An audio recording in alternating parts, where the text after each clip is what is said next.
A'udzubillahi samil alim minasyaitonir rajim. Bismillahirrahmanirrahim.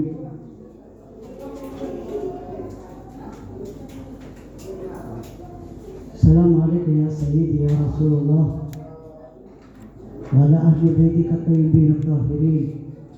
La siyama baqiyatullahi 'ala al-ard. Sahibiz zaman addalallahu farajahu syarif. Assalamualaikum ya ainal hayat wa rahmatullahi wa barakatuh. Pertama, setelah kita panjatkan puji syukur pada Allah dan yang tak terhingga kepada baginda Rasul dan keluarganya yang Allah sucikan sesuci-sucinya.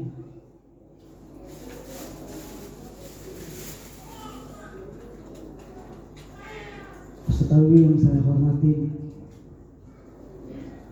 ayyuhal mu'minun wal mu'minat rahimakumullah, uhayyikum jami'an bi tahiyatil islamiyah wa aqul salamun alaikum warahmatullahi wabarakatuh.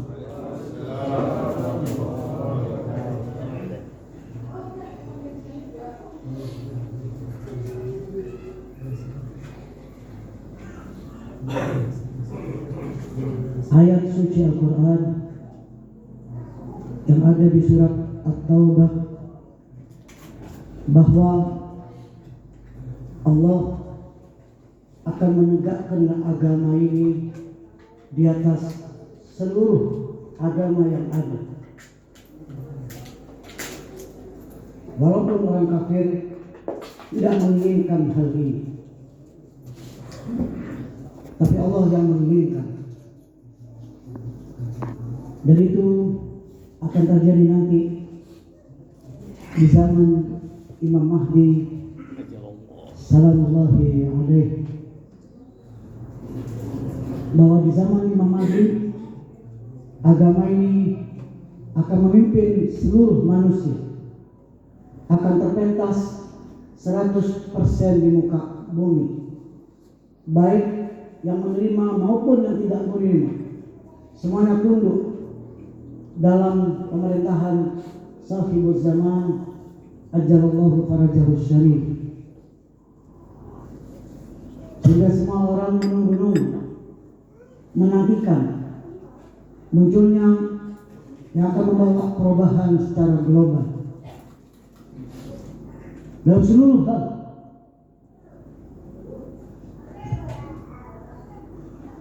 Ayyuhal mu'minun wal mu'minat rahimakumullah,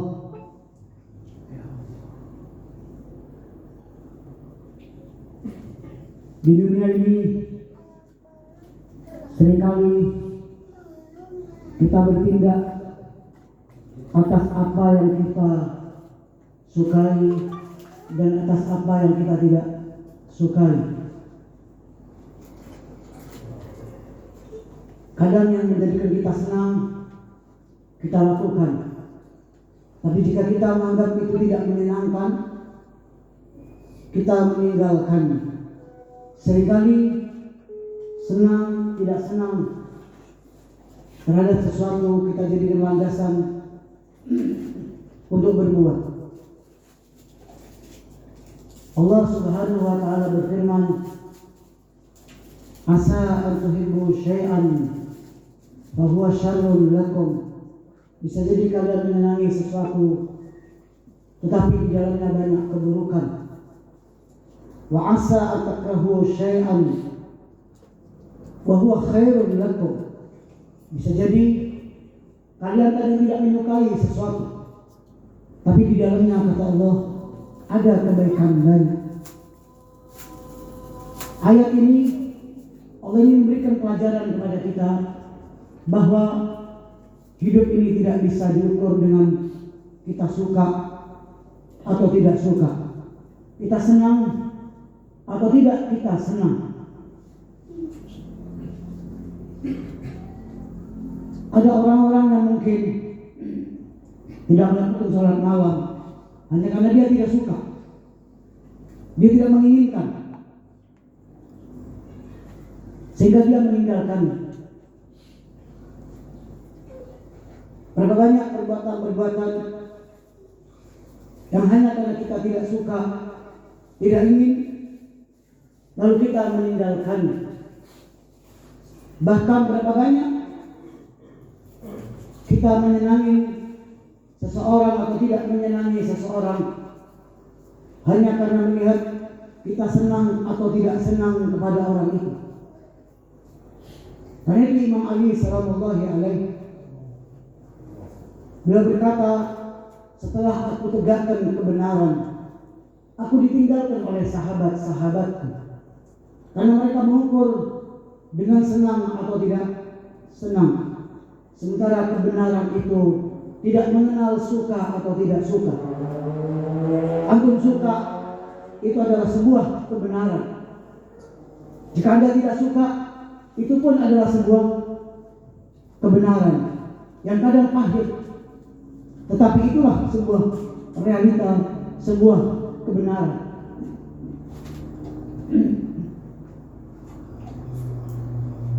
Ayyuhal mu'minun wal mu'minat rahimakumullah. Berapa banyak yang dilakukan baginda Rasul kemudian ditinggalkan oleh orang-orang ini karena mereka tidak menyenangi, mereka tidak suka, walaupun itu dari Rasul. Contoh tertinggi adalah peristiwa Ghadir Hum. 120.000 yang hadir dan hampir mereka semuanya baiat. Dan ketika ditanya oleh Rasul, mereka semua menjawab, benar ya Rasulullah, kami bersaksi. Tapi lihat apa yang terjadi.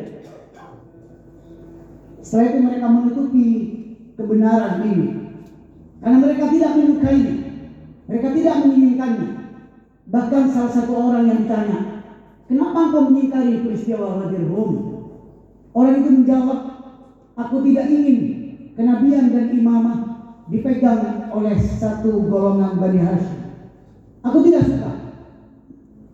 Sehingga dia rela meninggalkan sebuah kebenaran hanya karena tidak suka.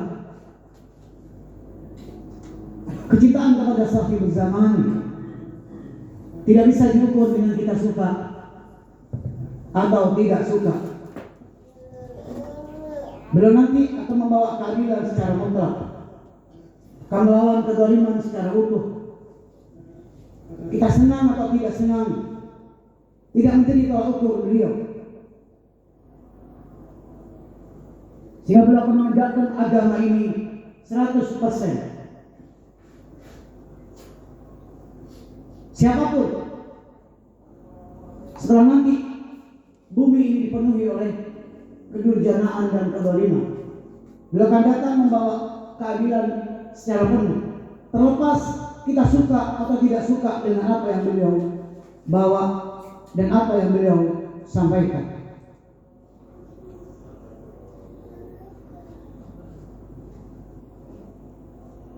Ayyuhal mu'minun wal mu'minat,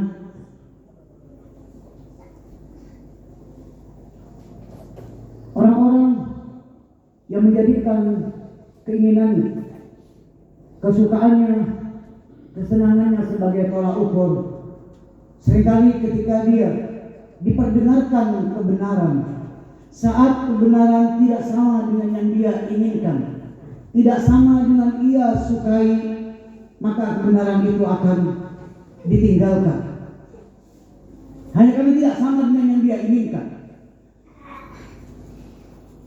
Talha dan Zubair, orang yang baiat Amirul Mukminin salamullahi alaihi, hidup bersama Rasulullah. Kemudian setelah itu mereka berdua berbaiat kepada Imam Ali. Kemudian mereka meminta sesuatu, tapi Imam Ali tidak mengiyakannya.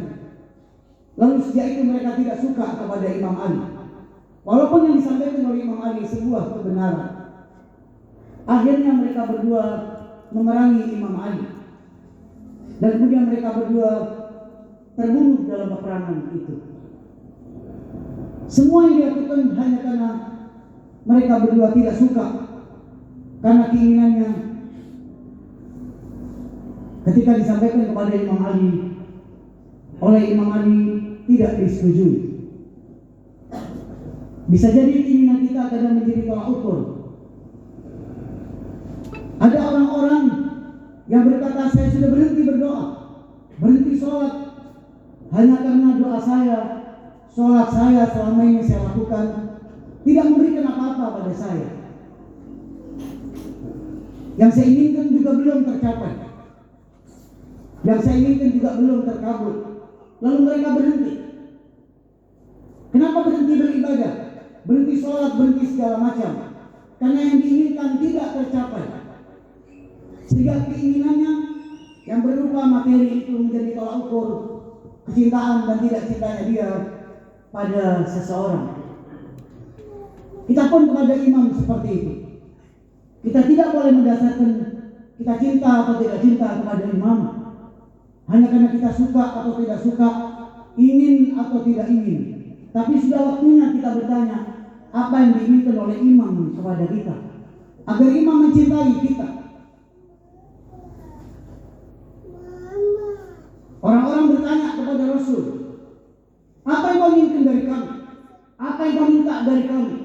Kata Rasul, Allah yang menyuruh, qul la as'alukum alaihi ajra illa al-mawaddata fil qurba. Aku tidak minta apa-apa kecuali agar kalian ini mencintai dan mengikuti ahlul bait, al-qurba, kerabatku. Itu ada di ayat suci Al-Quran.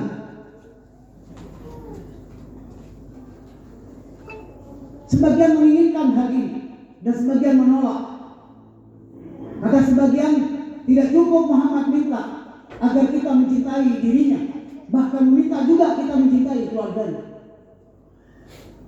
Aku tidak menginginkan hal ini. Lalu mereka menentang ini karena dia tidak suka, tidak ingin. Kemudian Allah menegaskan, ternyata apa yang Rasul minta ini sama sekali tidak ada kepentingan kepada diri beliau. Sehingga Allah menyampaikan, sampaikan ya Rasul, mas'altukum min ajrin fahuwa lakum. Jika aku minta balasan, itu untuk kalian, bukan untukku. Aku tidak mengambil apapun dari balasan itu, dari upah itu.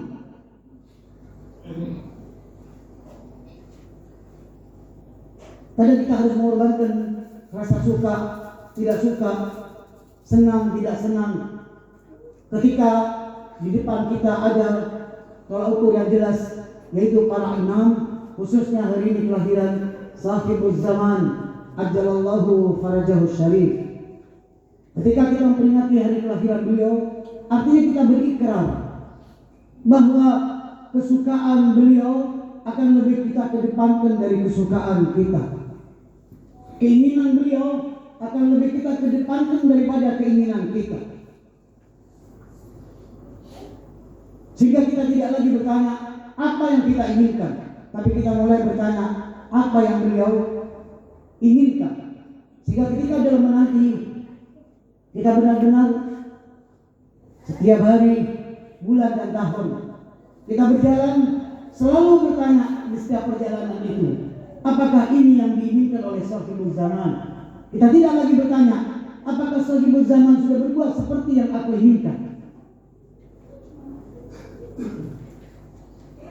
Dan ini sangat berat. Kalimat yang saya sampaikan ini begitu ringan, hanya mengedepankan keinginan sahibul zaman. Dan itu kita baca di setiap tawassul. Wa qaddamnaka baina yaday hajatina.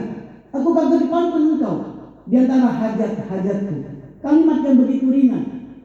Tapi berapa kali kita ini jika sudah terkena permasalahan, baik permasalahan di keluarga, di masyarakat, ketika kita hidup dalam komunitas, seringkali keinginan-keinginan kita malah jauh lebih terdepan daripada keinginan sahibul zaman, dari keinginan Allah dan Rasulnya. Karena itu Allah sebutkan bahwa agama ini, kata Allah, aku akan angkat nanti melebihi seluruh agama, walaupun orang musyrik tidak menginginkan. Artinya tidak menginginkannya orang-orang musyrik yang ingkar itu tidak membuat Allah kemudian meniadakan keinginannya untuk membuat agama ini tersiar di seluruh dunia. Mereka tidak ingin kata Allah, aku akan buat agamaku ini pentas di seluruh dunia. Yang ingin silahkan, yang tidak ingin pun silahkan. Tapi agama ini akan tetap pentas secara utuh. Begitu juga sahibul zaman. Besok kemunculannya diinginkan atau tidak diinginkan, beliau tetap akan muncul, tetap akan membawa keadilan. Dan siapa yang tidak siap, bisa jadi mungkin ketika imam muncul justru mereka memerangi sahibul zaman ajalallahu farajahu syarif. Dan sejarah membuktikan bahwa sebagian yang memerangi Amirul Mukminin juga dulunya orang bersama Amirul Mukminin. Yang memerangi Imam Husain, sebagian yang dulunya bersama Imam Husain. Bahkan dalam sebuah cerita, Imam Hasan Ibn Ali Ibn Abi Thalib salamullahi alaihim ketika berdamai, tiba-tiba salah satu sahabatnya menikam beliau dengan pisau di pahanya, tertancap di pahanya. Kemudian kata sahabatnya ini kepada Imam Hasan, ya mudhillal mu'minin, wahai yang menghinakan kaum mukminin. Karena berdamai, kata Imam Hasan, la ber'ana mu'izzul mu'minin, tidak, tapi aku yang memuliakan kaum mukminin. Sayangnya mereka tidak tahu, karena Imam Hasan tidak berbuat seperti yang dia inginkan. Tiba-tiba orang ini menancapkan pisau di kaki atau di pahanya Imam Hasan, hanya karena Imam Hasan berbuat tidak seperti yang dia inginkan. Berapa banyak kita bersikap hanya karena kita tidak ingin, tidak senang, lalu kita berbuat sesuatu yang melanggar hukum-hukum dan agama. Begitu juga besok kemunculan sahibul zaman, ketika beliau mementaskan keadilan 100%, dikabarkan akan banyak orang tidak suka, akan terjadi peperangan di mana-mana, akan terjadi peperangan di mana-mana. Bahkan sekarang kita bisa melihat Imam Ali Khamenei yang menyampaikan pembelaannya kepada Palestina, dan Palestina bukan negara Syiah. Beliau membela habis-habisan. Said Hasan membela sampai kepada nyawanya, sampai beliau dibunuh, membela Palestina. Tapi sebagian orang, bahkan negara-negara yang komunitasnya banyak orang-orang dari Arab yang mestinya lebih mengerti, justru mereka menentang Iran, menentang Libanon, menentang Yaman, yang jelas-jelasan karena memusuhi Israel. Jadi jelas orang-orang begini juga besok, walaupun dia beragama Islam, karena terbiasa mengukur dengan senang tidak senang, suka dengan tidak suka, bisa jadi kemunculan sahibul zaman akan menjadi sebuah peperangan dengan orang-orang ini di awal kali. Karena itu dalam seluruh literatur munculnya Imam Mahdi besok, seluruh literatur awal kali yang diperangi oleh Imam Mahdi adalah orang-orang yang mengaku kaum muslimin, tapi mereka tidak terbiasa hidup dengan keadilan. Tapi mereka biasa hidup dengan kesenangan mereka, dengan kesukaan mereka. Cara mereka makan, cara mereka berjalan-jalan, cara mereka berfoya-foya, cara mereka hidup gemerlap. Tiba-tiba Imam Mahdi muncul membawa keadilan. Maka orang-orang ini bilang, justru orang-orang pertama yang memerangi sahibul zaman. Kenapa? Karena tidak biasa hidupnya seperti kehidupan yang diinginkan oleh Allah dan Rasul-Nya. Orang-orang begini lebih mencintai cara hidupnya. Orang-orang begini lebih suka dengan apa yang sudah dia lakukan. Sehingga jika ada yang membawa sebuah perubahan dan tidak sesuai dengan keinginannya, biasanya akan ditolaknya. Hanya karena tidak sesuai dengan keinginannya, tidak sesuai dengan kebiasaannya. Sehingga kebiasaan, keinginan tidak bisa dijadikan tolak ukur, tetapi apa yang diinginkan Allah, Rasul dan Ahlul Bait itulah tolak ukur. Karena itu kemudian Allah berfirman, A'udzubillahi samil alim minasyaitonir rajim. Bismillahirrahmanirrahim. Kepada siapa bumi ini diwariskan? Kata Allah, wa nuridu an namunna 'alal ladzina istud'ifu fil ard an naj'alahum a'immatan wa naj'alahumul warithin. Ini kata Allah, orang-orang yang hidupnya tertindas. Kenapa tertindas? Karena ini menegakkan kebenaran. Karena ini menyampaikan kebenaran, kemudian mereka ditindas.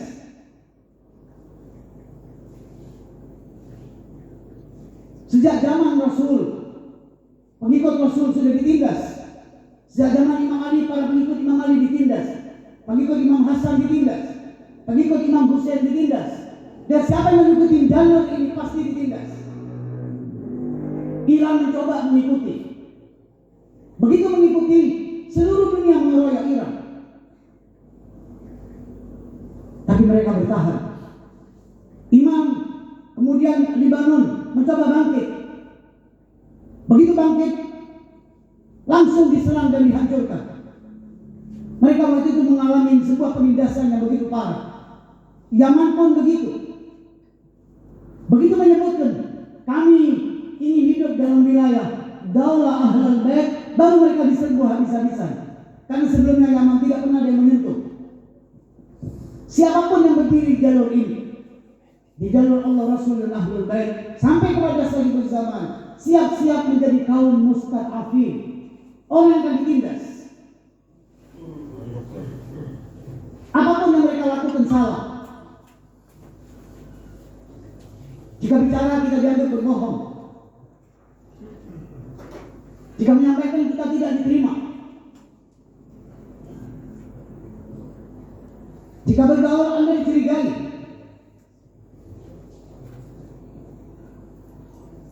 Apapun mereka lakukan, kenapa? Anda ini hidup tidak seperti yang mereka inginkan.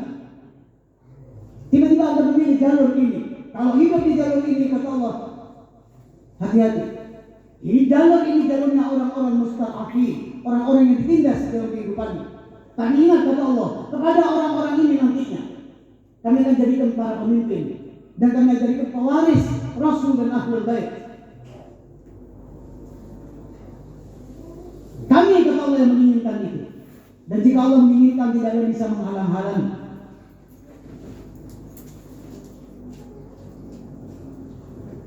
Allah menyebutkan, A'udzubillahi samil alim minasyaitonir rajim. Bismillahirrahmanirrahim. Man 'amila shalihan. Siapa yang beramal saleh, min dzakarin aw untha, lelaki maupun wanita, wa huwa mu'minun, dan dia dalam kondisi beriman. Ingat, dalam kondisi beriman. Riwayat-riwayat dari Ahlul Bait, beriman di sini jelas kata mereka, beriman kepada Allah, Rasulnya dan Ahlul Bait. Siapa yang beriman kepada Allah dan meninggalkan Rasul, dia sama dengan dia beriman kepada Allah. Dan barang siapa yang mengingkari Rasul, hilanglah agamanya. Dan barang siapa yang mengingkari Ahlul Bait, maka dia sama dengan mengingkari baginda Rasul.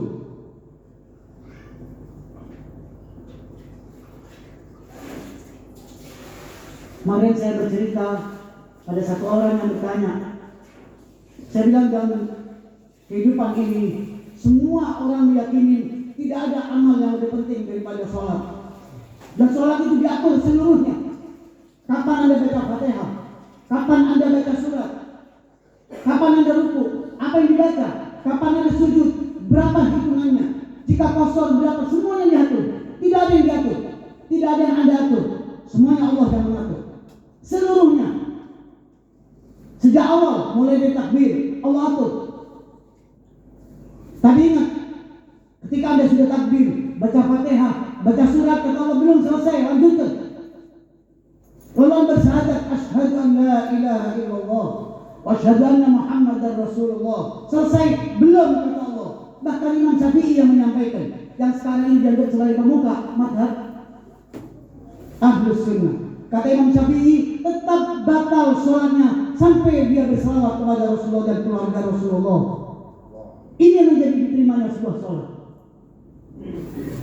Cukup dibilang kata Imam Syafi'i kebanggaan. Jika tidak menyebut keluarga ini, batallah sholat Anda. Menunjukkan pentingnya wilayah kepada Ahlul Bait. Wa huwa mu'minun, beriman kepada wilayah ini. Maka Allah janji, falanuhyiyannahu hayatan thayyibah. Kami akan memberikan kehidupan yang bahagia. Allah yang berjanji akan memberikan hidup yang bahagia. Jika Allah yang menjamin, pastilah benar. Allah akan memberikan kehidupan yang bahagia, kehidupan yang indah. Tapi Anda berwilayah dulu kepada Ahlul Bait.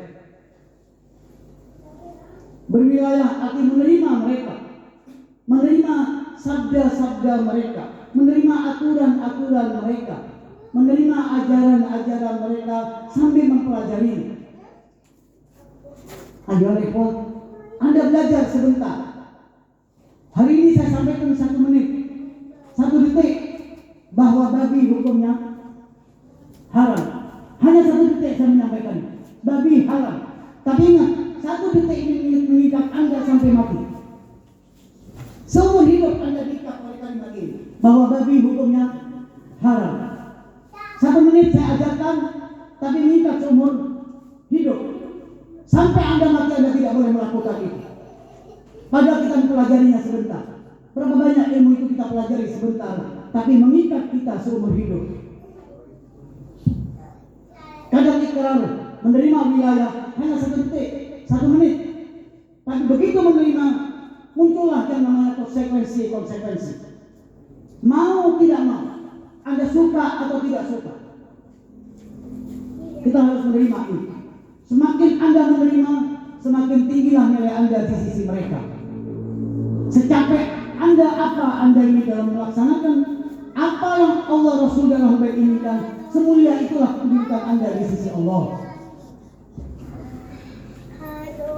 Jadi semuanya kita diukur. Sebesar apa kita memposisikan Ahlul Bait di hadapan kita? Sebesar apa?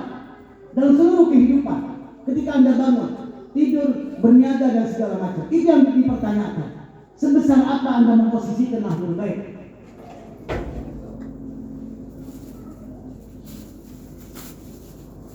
Dan itu jelas tidak mudah.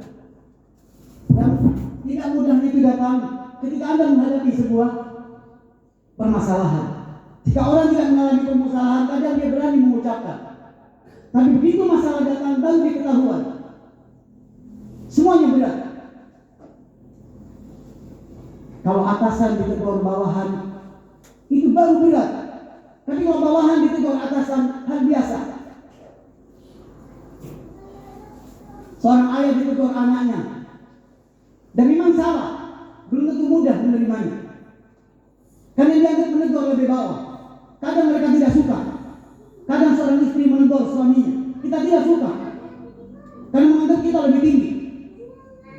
Tidak mudah menerima hal-hal yang dari bawah seperti ini. Kadang hal-hal kecil yang kita remehkan. Satu contoh kecil, kemarin dan tadi bahkan kita sering berbincang-bincang.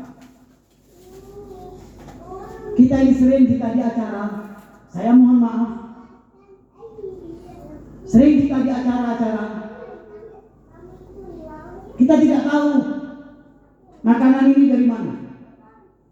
Yang tahunya kita datang, udah siap di hadapan kita. Jajannya sudah siap. Air ini datang dari mana, kita juga tidak tahu. Yang penting saya tahu air ini sudah dihidangkan. Bahkan kita ikut menyumbang atau tidak menyumbang, yang penting kita tahu semuanya sudah dihidangkan. Dan kita tidak tahu ini dari mana. Coba tanya ke panitia, gimana mereka memasak? Mereka bilang dari pagi kita memasak. Kita buat, kita olah. Yang air keliling dibilang cari air baru dapat. Yang jajan pesan sini pesan sana dibayar. Kadang uangnya cukup, kadang tidak cukup. Ketika ditanya, ada apa Anda susah payah memasak? Untuk apa repot mencari air? Semuanya jawabannya sama, mencari ridhonya imam di acaranya, di harinya. Karena kadang kita tidak merasakan ini, lalu kita tidak menghargai. Coba Anda lihat kadang, berapa banyak air ini kita minum setengah, setelah itu kita buang. Padahal air ini milik sahibul zaman. Karena memang ini diniatkan, disumbangkan untuk sahibul zaman. Padahal, jika Anda tahu betapa orang Palestina siap mati untuk berebut air ini walaupun setengah. Mereka siap mati untuk berebut ini. Tapi kita sebagian yang tidak tahu, tidak mengerti nilainya. Kita minum, kita buang. Tidak tahu kalau air ini dari sahibul zaman, bukan dari panitia. Karena orang-orang sudah menyumbang ke Imam Mahdi dan dari uang itu diberikan air ini kadang. Jadi ini air sudah milik imam. Makanan juga begitu. Anda makan sebagian, Anda buang. Anda tidak tahu makanannya siapa.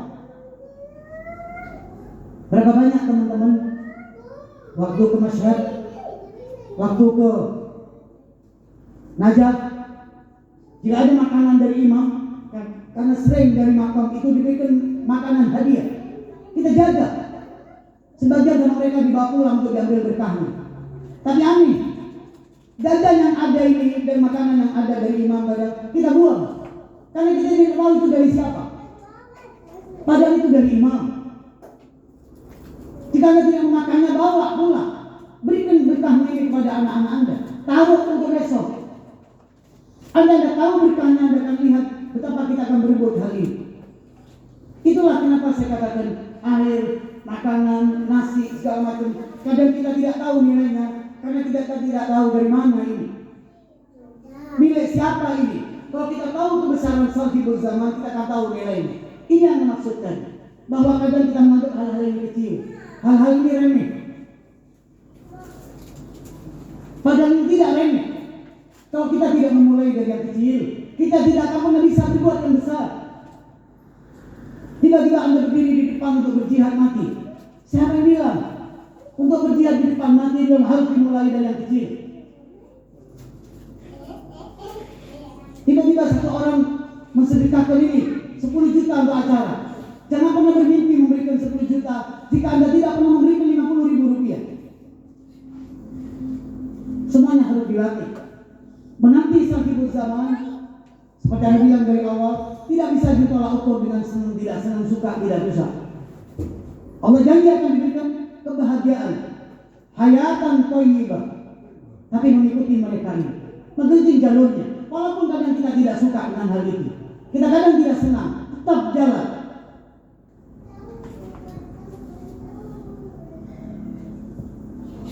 Ketika di Iran ada revolusi, Anda perlu tahu, ada ribuan orang keluar dari Iran karena tidak suka dengan revolusi ini, tidak cocok dengan gaya kehidupannya,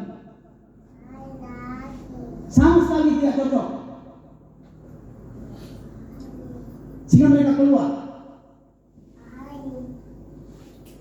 Kenapa? Karena kehidupannya diukur oleh cocok, tidak cocok, enak, tidak enak, menurut persepsi. Tidak melihat apa yang diinginkan Allah, Rasul, dan Ahlul Bait. Anda jika ditindas gara-gara ini, Allah bilang akan menjadi pewaris besok.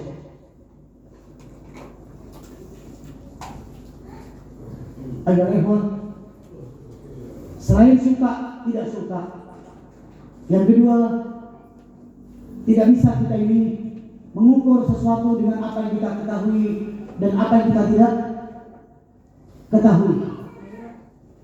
Karena itu ketika Anda beriman kepada Allah, Allah sebut di Al-Quran agar beriman kepada Allah. Allah, Anda tidak tahu. Allah bilang beriman juga kepada ini. Yu'minuna bil ghaib. Berapa banyak hal-hal kita tidak tahu dan Allah menyuruh kita mengimani ini. Terlalu banyak. Anda yakin ada malaikat?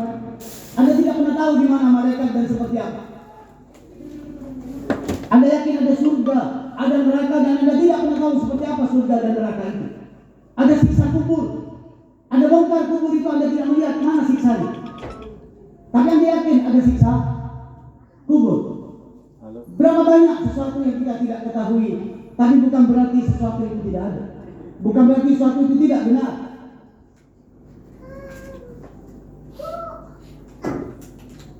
Aneh, beberapa orang menolak kemunculan sahibul zaman ajalallahu farajah syarif hanya karena menurut mereka banyak kita tidak tahu tentang orang ini. Masa mungkin dia berumur 1200 tahun? Aneh, baru berumur 1200 tahun Imam Mahdi sudah dipertanyakan. Pada saat yang sama dia yakin iblis dipanjangkan umurnya oleh Allah dari dulu sampai sekarang dan tidak meragukannya. Kenapa? Karena Allah yang memberikan kepada iblis. Aku yang memberi. Innaka minal mundharin. Kalau Allah memberikan dia panjang umur dan orang ini percaya, padahal iblis kemudian ingkar kepada Allah. Apa sulitnya pada sahibul zaman yang cuma 1200 tahun? Iya. Nabi Nuh dan bukan mukjizatnya berumur 2000 tahun. Biasa, hal wajar 2000 tahun umurnya. Nabi Isa diangkat sampai hari ini dan tidak mati, akan turun besok di zaman Imam Mahdi. Orang-orang meyakini. Tapi begitu berkenan dengan Imam Mahdi, mereka mulai mempertanyakan, apakah mungkin? Kemudian ini jadikan dasar untuk menolaknya. Dia tidak tahu tidak bisa begini atau tidak.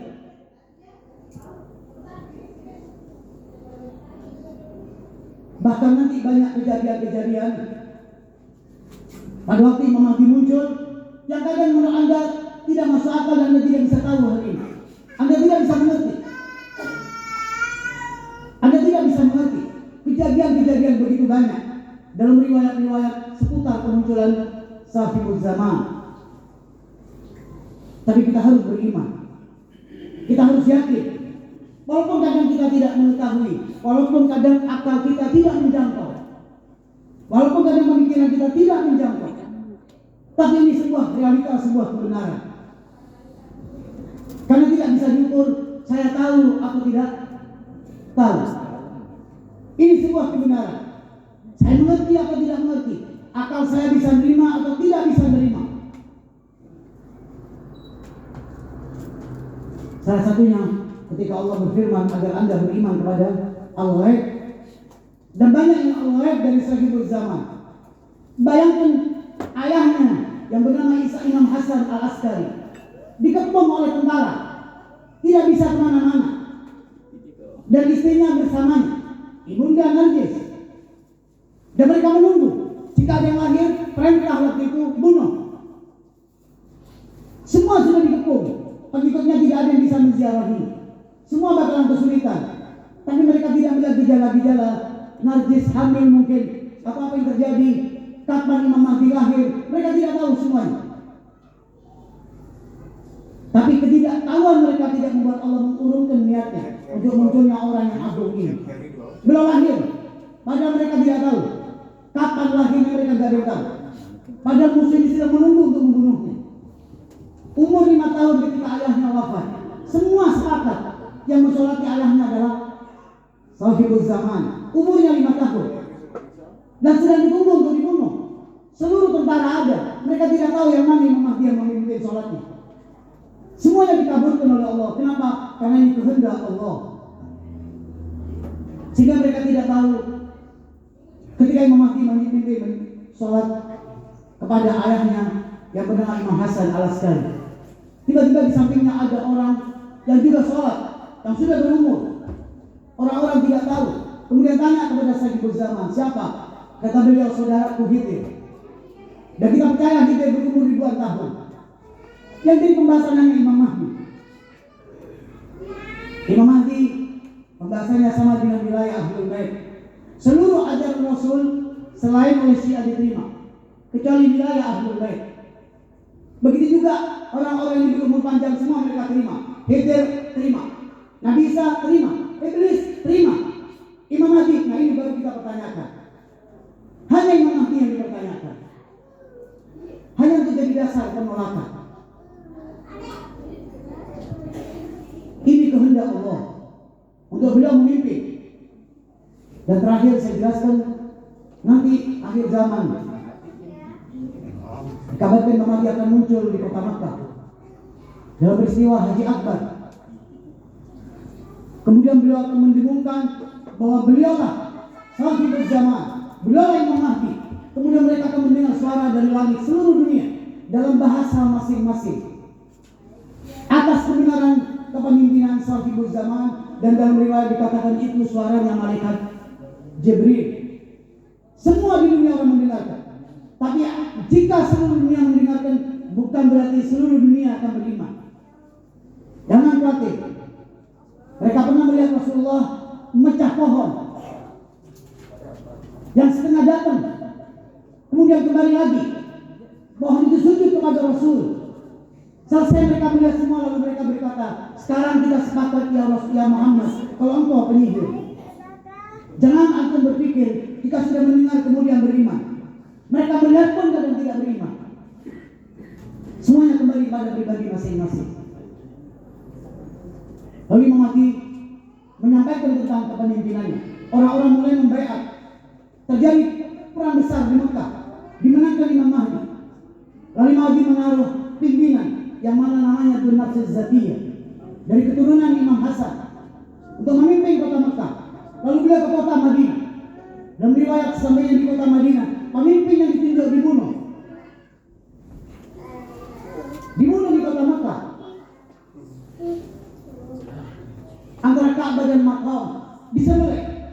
Selesai Madinah, Imam Mahdi kembali ke Mekah, membunuh seluruh orang yang terlibat dalam pembunuhan wakil. Lalu beliau menaruh wakil yang lainnya. Lalu terjadi perang satu negara ke negara lain. Dan dalam riwayat peperangan ini berlangsung lama dan semuanya memerangi waktu itu orang-orang yang mengaku beragama Islam. Sampai selesai peperangan yang banyak di mana-mana. Pendukungnya banyak, musuhnya pun juga banyak. Sampai dikatakan Imam Mahdi membangun pemerintahan di kota Kufah, membangun sebuah masjid yang pintunya berjumlah 1000 pintu, yang dalam riwayat itu diperkirakan luasnya lebih dari 84 km. Tapi itu pun tidak mencukupi kepada pengikut Imam Mahdi. Tapi musuhnya pun banyak. Akhir cerita Imam Mahdi berperang dengan orang-orang Nasrani yang menolak kehadiran Nabi Allah Isa. Ketika Nabi Allah menyampaikan, aku bukan Tuhan, Nabi Allah Isa berdakwah mereka, dan mereka pun kemudian membunuh Nabi Allah Isa. Lalu terjadi perangan Imam Mahdi dengan mereka. Terjadi kejadian-kejadian besar. Sampai dikatakan ketika Imam Ja'far Shadiq, sepertiga penduduk dunia terbunuh. Kalau 1 miliar berarti 2 miliar. Sepertiga lagi terkena bencana. Nanti hanya sisa sepertiga. Kematian di mana-mana.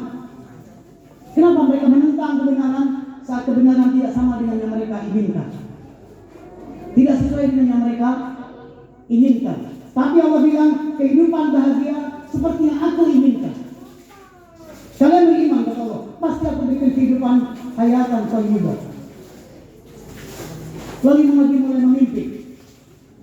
Begitu selesai memimpin, setelah perang dengan orang-orang Nasrani dan segala macam, diriwayatkan kemudian beliau dibunuh oleh orang-orang munafik, sebagaimana orang-orang para imam seluruhnya dibunuh oleh orang-orang munafik. Setiap Anda mendengar munafik, pastilah orang ini beragama Islam, yang menolak dari dalam, berkhianat dari dalam. Dan kemarin saya sudah jelaskan, kegiatan dari dalam jauh lebih besar daripada lebih buruk daripada dari luar, jauh lebih berbahaya. Lalu beliau terbunuh. Nah, dalam seluruh peristiwa ini yang saya ceritakan, dihancurkannya Iran kemarin di awal revolusi, Libanon dibombardir, Yaman dibunuh 10.000 orang lebih, semua dibunuh hanya karena satu, karena kezaliman yang mereka harus alami. Semua menuntut kepada keadilan. Yaman bukan sekedar menerima Ahlul Bait, tapi mendapatkan perlakuan yang begitu buruk. Palestina bukan mengikut Ahlul Bait, tapi Palestina menginginkan sebuah keadilan karena ditindas. Dalam kondisi begini, seluruh penduduk Ahlul Bait, para pemimpin Ahlul Bait semua sepakat untuk membelanya. sesuai dengan misi Sahibul Zaman, mencari keadilan.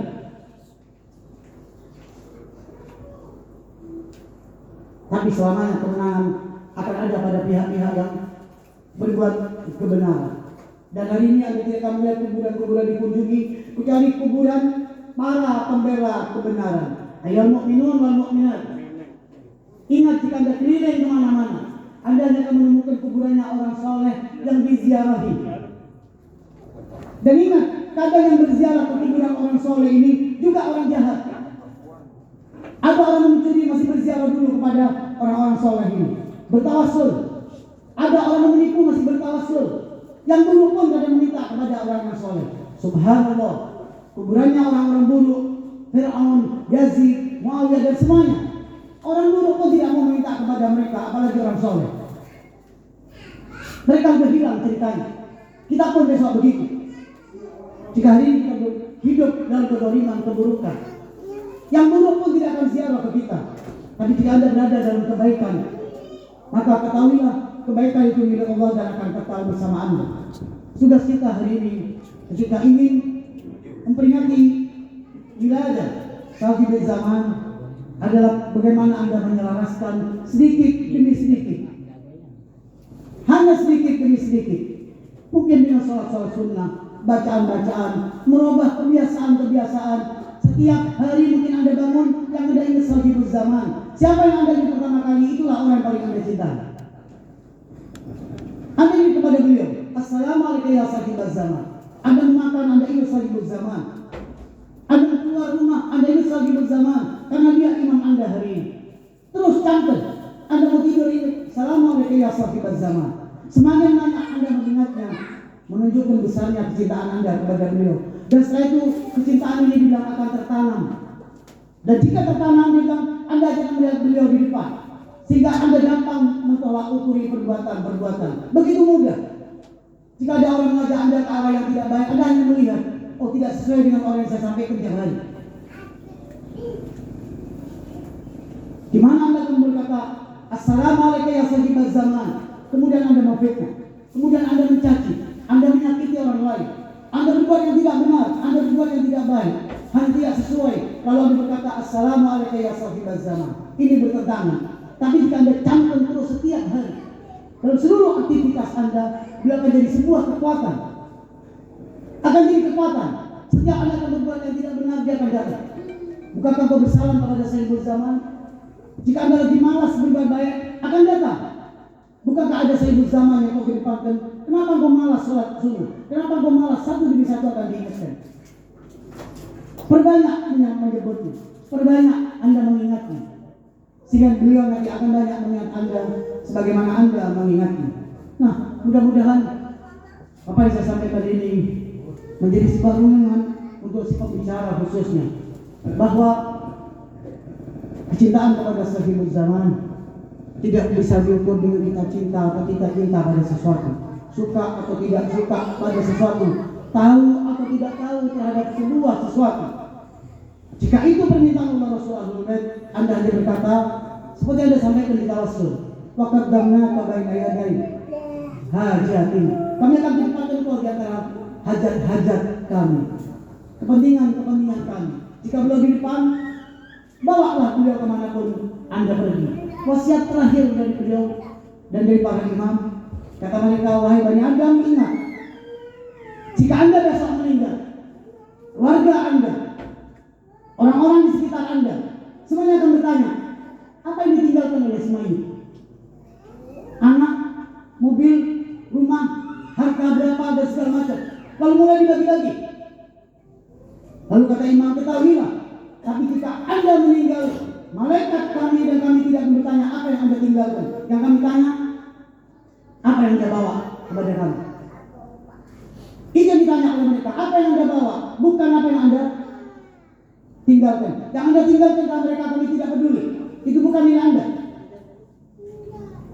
Tapi apa yang Anda bawa itulah yang akan dipertanyakan. Nah, hari ini era memperbaiki apa yang Anda bawa besok untuk dipersembahkan kepada Sahibul Zaman. Apapun, enggak usah yang berat-berat seperti saya sampaikan tadi.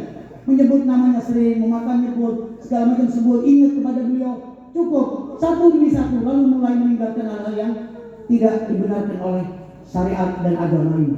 Mudah-mudahan itu bisa memperbaiki langkah-langkah kita ke depan untuk mewujudkan kecintaan kepada sahibul zaman, sehingga apapun yang kita lakukan dalam pernikahan beliau, majelis ini, tempat ini, semuanya kita niatkan untuk sahibul zaman, sehingga semua harus berlapang dada menerima apa yang diinginkan sahibul zaman, walaupun mengorbankan keinginan-keinginannya. Sebagai pembina dalam yayasan ini, pertama kali saya berterima kasih pada Ustaz Alwi yang sudah membimbing selama ini. Semoga tidak pernah putus asa dan tidak pernah lelah sampai diridhoi oleh sahibul zaman.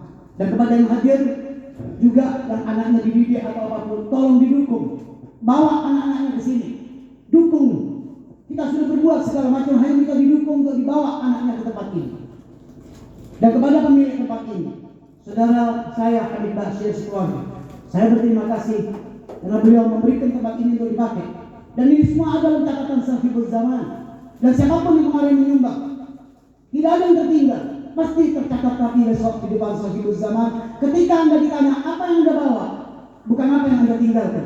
Mudah-mudahan ini kita bisa bawa besok ke hadapan sahibul zaman. Ajalallahu farajahu syarif. Bismillahirrahmanirrahim. Allahumma salli ala Muhammadin wa ali Muhammad. Allahumma kun liwaliyikal hujjatil hasan salawatuka alaihi wa ala abaihi fi hadhihi sa'ah wa fi kulli sa'ah waliyan wa hafidha wa qa'idan wa nasira wa dalilan wa ainan hatta tusminahu amraka taw'aha wa tumatiyahu fiha tawila birahmatika ya arhamar rahimin. Ya sahibul zaman, jangan kecewa dengan kami, jangan pergi karena keburukan kami. Ya sahibul zaman, kadang kami duduk dan merenung, engkau terasing dari seluruhnya. Kita tidak ada yang mengenalmu dan tidak ada yang tahu siapa engkau dan di mana engkau. Kadang terbersih pertanyaan, ya sahibul zaman, engkau bersama siapa hari ini? Engkau duduk bersama siapa? Engkau di mana? Apakah engkau kesepian? Apakah engkau juga kecewa dengan kami, ya sahibul zaman? Maka ya sahibul zaman, bimbing kami untuk menjadi yang terbaik dari yang kau inginkan dari kami. Dari Muhammad wa ali Muhammad. Al-Fatihah wassalawat.